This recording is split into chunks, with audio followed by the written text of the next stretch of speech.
2023 has been a phenomenal year for gaming, and I recently uploaded a video where I ranked every single game that released in 2023 that I played, so make sure to go check that out after this one if that interests you.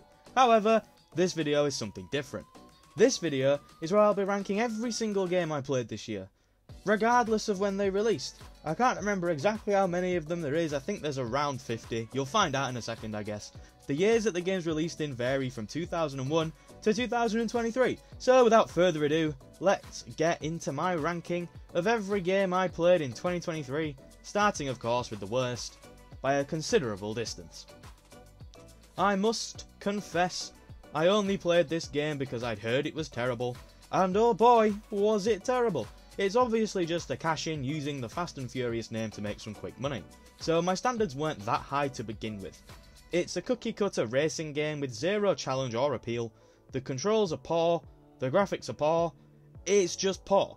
It's exactly what I expected, I even got the platinum for some reason, but with that one out of the way, let's talk about the real games. I am shocked that this game is as bad as it is. I enjoy all the Dark Pictures games, and House of Ashes was a massive step forward from Little Hope, so I expected great things from The Devil in Me, especially given the setting. A film crew trapped in a recreation of H.H. Holmes' murder hotel with a copycat killer? That's a brilliant premise. The best in the series, I'd argue. But the game wastes half of its runtime setting up shallow relationships between boring characters, and its narrative is just filled with plot holes and contrivances that make The Devil in Me a laughable experience. I even played the game twice, for some reason, and it sucked both times. It does however have some of the best deaths in the series, so we can at least give it that. Where do I even begin with Redfall? The story is terrible, and it's told in still images, which just does not work at all. The gameplay is far too simple and clunky to provide any sort of meaningful satisfaction, and any game that forces you to complete side content to progress the game can just get straight in the bin. Redfall can be fun in co-op, but at its core, this is a game that should just be avoided at all costs. I really wanted to like Somerville, as I love games like this, but it just didn't live up to my expectations. The setting is pretty damn awesome. Aliens have invaded Earth and you need to try and find your family. Unfortunately, the gameplay was far too simple to keep me engaged. The puzzles mostly just came down to moving objects out of the way, and the game has one of the most pointless endings I think I've ever seen. I didn't enjoy Halo Infinite at all. It does have some things going for it. The core Halo combat is here and that's always fun. The shooting mechanics are very fluid, but it's everything else that's the problem. Halo in open world can only be described as a failed experiment. It's dull, and there's no desire to explore it at all. The story is also complete garbage, filled with forgettable characters doing forgettable things. I wanted to like this, but I just didn't. I did like the multiplayer when it first released, I thought it had a lot going for it. That kind of fell off a cliff as well, so combine that with this awful story, and Halo Infinite was just a disappointment. I think that After Us was a really cool idea, and I'm glad I played it. The biggest issue it has, aside from it being a 3D platformer with terrible platforming, is that it doesn't follow through on its message strongly enough. It highlights a lot of very real issues on the planet, but that's pretty much all it does. It's just an interactive museum of look at this bad thing, now look at this bad thing, and that's a real shame because this game is bursting with creativity. Each area focuses on a new gimmick and location, and it ensured that the game remained fresh throughout. After Us was fun, but I just wanted more. Operation Tango is a co-op game that puts the players in a set of challenges they need to overcome together, with teamwork of course being the core focus. What elevates Operation Tango up is how you can essentially get a totally different experience whether you're the agent or the hacker. The agent will be in the thick of the action, with the hacker taking care of things from afar. You'll be completing puzzles and feeding each other information in what I can only describe as an essential co-op experience really. I feel as though Jusant being this low down is more a limitation of what it is, rather than it doing anything particularly wrong. There's no major flaw with Jusant, there's just not a lot going on. The entire game is climbing, and it's a good climbing game. The mechanics are fleshed out enough to the point where it doesn't become overly tedious. Each chapter brings a new mechanic in some way or another to keep things feeling fresh. The only real negative I have is that it's sometimes not clear where you're supposed to go, which for a game where the answer is more often than not some form of upwards, is a little bit of a problem. But it's still a nice, chill, calming game. It's nothing really special, but if it looks appealing, then you'd probably enjoy it. It's exactly what it looks like. Solar Ash was a game I'd wanted to play for a while, and it ended up being a very solid experience. The movement mechanics are just next level. I plan on making a video sometime next year discussing it in more detail, but the use of continuous momentum feels exhilarating, and the bosses are also extravagant. It doesn't really attempt to do much else other than that, which is why it is where it is on this list. But it's still a fun time and I did enjoy it. I'm sure most of you haven't heard of this game, but it's definitely worth playing through if you're a fan of RPGs. I'm gonna mispronounce this, but Xuan Yuan explores Chinese mythology and centres around trying to save your sister who is ill. The core party have a tightly knit bond, and the story is honestly pretty good. The combat doesn't do anything particularly impressive, but what it does do, it does well, and it is an enjoyable 10 to 15 hour playthrough. Tales of Berseria is one of my favourite JRPGs ever, so Arise had a lot to live up to in that regard. Unfortunately, it fell short of those expectations in the story department. There isn't enough depth to the characters to allow them to stand out as much, with them all being generally just good people, which is nowhere near as interesting as flawed characters trying to be better. The combat, however, is a major improvement. The art system felt much more fluid this time around, and the combos were much more satisfying to pull off. The world is beautiful, and there's a bunch of content. Whilst I did feel the story fell flat, especially in its final act, this is still a pretty damn strong JRPG. Humanity is a game I really didn't expect to enjoy as much as I did. It's a puzzle game where you have to guide humans to the end of the level, picking up collectibles as you go. It starts pretty simple enough, but quickly evolves into something much more. It becomes a war strategy game. It becomes a Resogun-like shooter. It's just brimming with creativity all around, and you definitely need to give it a whirl if you haven't already. I don't even really like puzzle games, but I had a great time with Humanity, even getting the platinum. We're going back in time over 20 years for this one. I decided to give Devil May Cry a try, as I loved the 5th mainline game, so I wanted to see where it all began. The easiest thing to say about Devil May Cry is that it is absolutely a game from 2001, for better and for worse. But whilst playing this, I thought that even in 2001, this would have been pretty impressive. You can really see the potential in this. And whilst it is a bit clunky, probably an understatement, whilst it's very clunky and shows its age in places, the art direction, depth of combos and stellar boss battles are still in full force. Unfortunately, it seems as though Exoprimal came and went. That is a massive shame, as this was a really cool idea that was really fun. You have to take down dinosaurs and other players to complete your objective before the other team. Exoprimal's biggest issue was its repetitive nature. It's got a really fun combat loop, but aside from a few missions that wouldn't pop up too often, most games felt the exact same. Exoprimal is a really cool concept, and I wish it ended up being more successful than it was.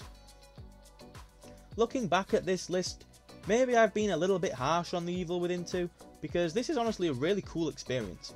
At times it's so downright creepy, a lot of the game is just dripping in atmosphere, and the art direction is simply outstanding. If, like me, you bounced off the original game, the sequel is absolutely worth checking out. It's a much better experience that I can recommend to most horror fans, although there is another Tango game higher up on this list. Well, this game is just lovely, isn't it? You play as two lovers who escape their homeland to be together, and the game is then the two of you trying to build a stable life for each other, whilst avoiding those searching to bring you home. It showcases a modern day relationship in a relatable and heartwarming fashion, with satisfying gameplay to accompany it. The game is a really fun time and I can wholeheartedly recommend it. Well, this game was better than I expected it to be. As we'll find out later on in the list, I've played a hell of a lot of Dead by Daylight, so I was always going to give this a try, and it's an interesting take on a formula that I'm obviously quite fond of. Texas Chainsaw won't displace Dead by Daylight from its throne in this genre, but it's a worthy alternative. Unfortunately, it is very one-sided towards the survivors in my experience, and the lack of variation has made most games somewhat predictable, but it is still a pretty fun time. I've been playing Dead by Daylight for 6 years now, and whilst it's got an incredibly high amount of balance issues, I still keep coming back to it. There's nothing else out there that does the asymmetric multiplayer thing as good as this. With tons of horror icons to choose from, and plenty of survivors trying to evade them, It's a gameplay loop that rarely gets tiring. The perk system keeps things somewhat fresh if you want it to be, and whilst there's always going to be a meta, there's still enough room for experimentation. Dead by Daylight sort of captured that lightning in a bottle, and it continues to be in my rotation every now and then. Goodness knows how you can make monotony this interesting, but Cloudpunk manages it. There's one gameplay formula to Cloudpunk: you are a delivery driver. You deliver things from one place to another place. That is all you do. Yet it's one of the most provocative games I've played all year. The game utilises a cyberpunk setting to send a message to the modern day player, and it does it in an emotional fashion with brilliant voice acting and a gorgeous art style. This was a real surprise. Well, this game is just a sucker punch of emotion. Possibly the shortest game on this list, Endling manages to make a larger impact than most. You play as a fox whose habitat is being destroyed by humans, as you strive to take care of your pups the best you can. The game features an invigorating 2.5D perspective that just works, but the beauty of Endling comes from what it doesn't say, but its subtext. Endling puts the shoe on the other foot, and its execution is flawless. It's always tricky to add multiplayer games to this list, because Rocket League is easily the game that I put the most hours in this year, despite it being so low on this list. However, it is the highest multiplayer game. I don't believe there's any more. I've played it off and on since it released, and it's my comfort game. I have a spare 20 minutes, I'll play a little bit of Rocket League. It nails that easy to play, hard to master feeling, but if we're talking 2023, the game is pretty stagnant. There's very little content being added, and what is being added interests me very little. My love for Rocket League comes from years of playtime, not because of its 2023 state. 8 years on from its initial release, I decided to re-experience a game I loved so much back then. The story still hits all the right notes, the characters are still brilliant, Arcadia Bay is still lovely. What I will say is I definitely noticed the cringiness of its dialogue a lot more this time around. It really hasn't aged that well. Hell, you could argue it was outdated on release, the dialogue in particular. But this is still an emotional game that heavily resonates with me personally, and that's why it's this far up the list. I enjoyed almost every minute I spent with Assassin's Creed Mirage, but it's difficult to accurately rank this game because it's just so normal. My Mirage video is titled Assassin's Creed Mirage is fine, which is exactly what it is. It brings back staple mechanics from the earlier games and refuses to innovate in any way. It feels like you're playing a game from 2010 that looks like a game from 2021, I guess. The stealth is great, the combat's fine, the story stinks, Mirage is a good time, but you've got to go in knowing what to expect. Final Fantasy XVI was one of my most anticipated games of the year, and I have to say, it let me down a little bit. The spectacle is truly outrageous, and I fell in love with the combat. So many combos to unlock and integrate into your playing style. But this game has major pacing issues. They seem to get downplayed online a bit, but they're so frequent and seemingly intentional, it truly baffles me. I still really enjoyed my time with it, there's a brilliant world here, there's a brilliant game here. I just hoped that I'd have enjoyed it more. This game is one of the most conceptually exhausting games out there at the moment. You play as a little cricket grasshopper thing and carry worlds around to solve puzzles. Except, you can also go into these worlds to solve more puzzles, with some puzzles even requiring you to bring other worlds into a different world to solve those puzzles. Holding each world gives you a unique ability to interact with the world and progress. There's a few boss fights which are each interesting and fun to go through. The game is just bonkers, to be honest, and I love it. One of the most unique experiences of the year. I've had my eye on the Danganronpa series for a while. It sounds like something I'd enjoy, and it absolutely was. I love a good murder mystery, but this takes it to another level. A group of students are trapped in a school and told that the only way to escape is to kill another student without getting caught. After a murder, there will be a class trial where the students must compile evidence and attempt to figure out the killer. I don't think I've ever played a game with as many well thought out plot twists as this one. It's pure excellence from start to finish, and I can't wait to play the sequel sometime next year. I was quite skeptical about this game. I was happy with the ending Kiryu got in Yakuza 6, and while it was nice to see him in 7, I didn't really want more. His arc was done. I was done with the brawler combat. Or so I thought. This game may be a spin-off, but it's got all the pizzazz that makes these games so special. The spy-themed combat is a really nice touch on the brawler formula, and it's got everything you love about Yakuza, just in smaller doses. I'm always happy to be wrong, and I was wrong about this game. The Man Who Erased His Name is a brilliant game, and it's made me even more excited for Infinite Wealth. The first time I played Oxenfree, I was blown away, and had been eagerly anticipating a sequel ever since, which we did finally get this year. Oxenfree 1 follows Alex as she and her friends visit an island to drink on the beach, and she drags her new stepbrother along with her. Weird shit then starts going down, and if you're reeled into sci-fi excellence for the next 5 hours, if that sounds like your thing, then you'll enjoy Oxenfree. I've always had a soft spot for Fallout 4. I decided to replay it at the start of the year, and even got the platinum for it, and it was still just as enjoyable all these years later.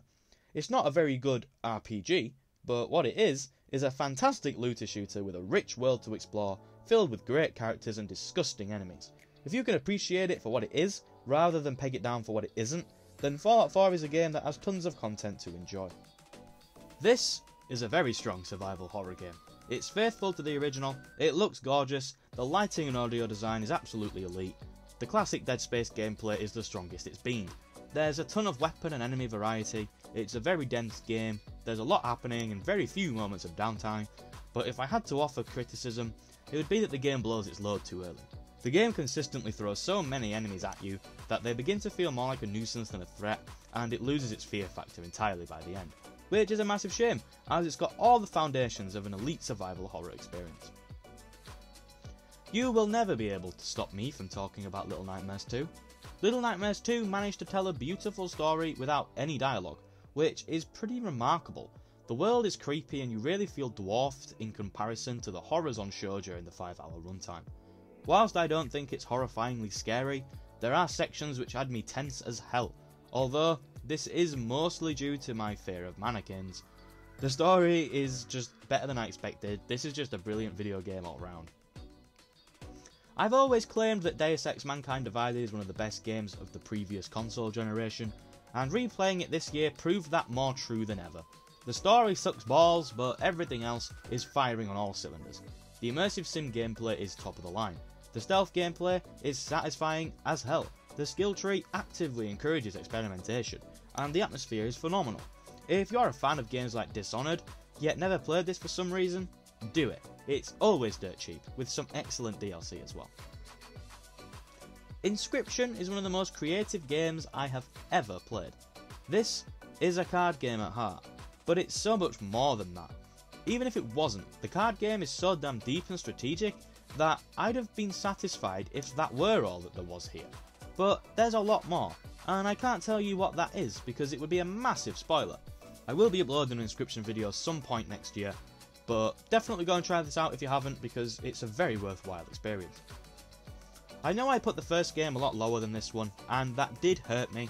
As much as I adore the first game though, I just think the sequel is better. Riley and Jacob I feel have a better dynamic than Alex and her friends, the art direction has improved here, and the links to the first game establish Lost Signals as a worthy sequel to a great game. Not been a lot of noise about this one this year, but there should have been because it is great. I played the majority of It Takes Two back when it released, but due to the inconsistency of the individual I was playing with, we only managed to beat it this year. It's fully deserving of all the hype it's ever gotten. Each level contains a gimmick that other games would centre their entire game around. It's constantly changing and the ambition present is what makes this game an absolute joy to play through. It Takes Two is by a distance the best co-op game I've ever played, and it's a must play for anybody with at least one friend. Shoot me if you want. I really enjoyed Starfield. Of course, it has problems, I'm not denying that. Exploration in this game is laughable. We shouldn't have to sift through a bunch of menus to travel. But this game is still a Bethesda RPG through and through. There's so many places to go and quests to complete. There's so many cool weapons to collect and people to meet.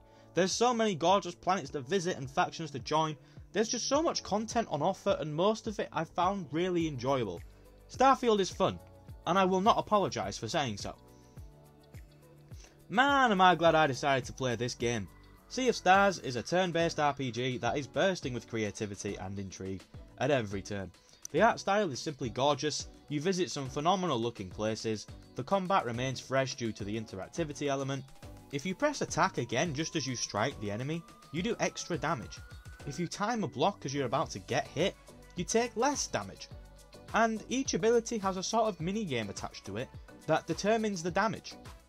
The story is a creative spin on a story you've heard countless times before. Yes, you are the chosen one, but the game is self-aware about the fact that you've played something like this before, and utilises that to elevate itself above. It also knows exactly how and when to cash in its emotional chips.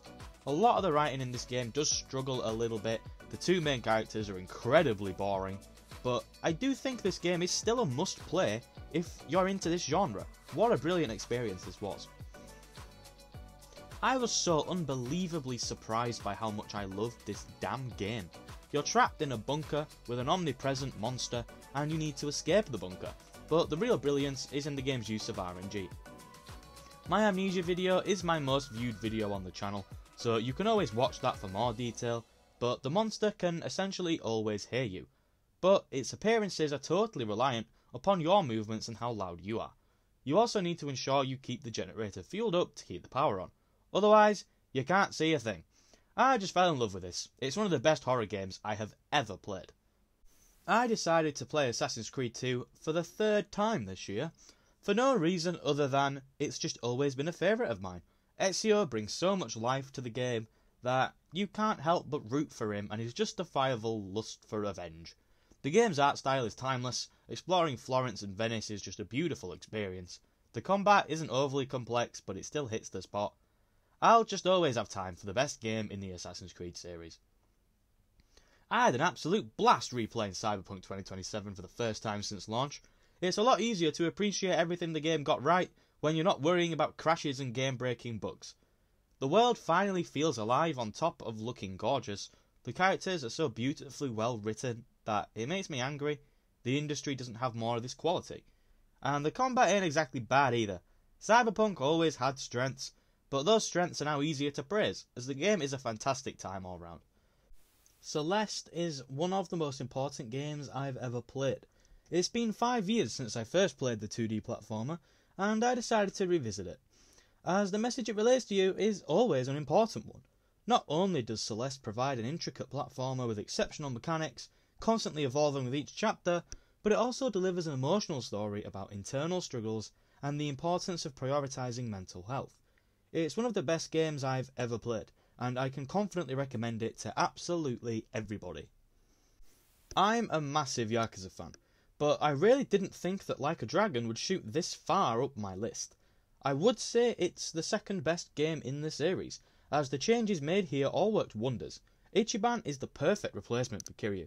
They share enough similarities to ease the transition, whilst giving Ichiban enough unique characteristics to stand out on his own.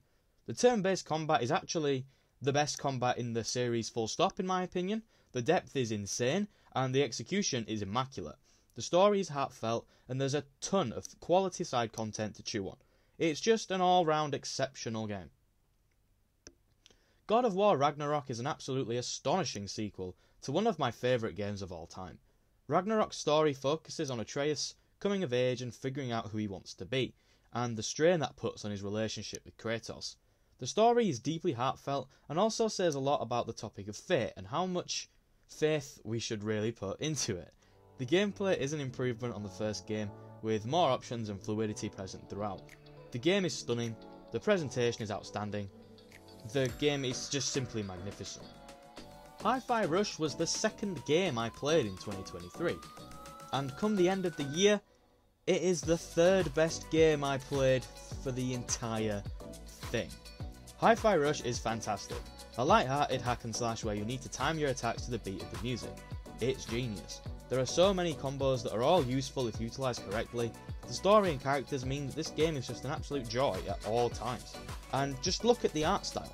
Hi-Fi Rush is a must-play for everyone. Everyone should experience just the pure, raw, unadulterated fun that this game brings. Resident Evil 4 was my game of the year for a very long time. It got pipped towards the end of the year, but this game was everything that I had wanted it to be.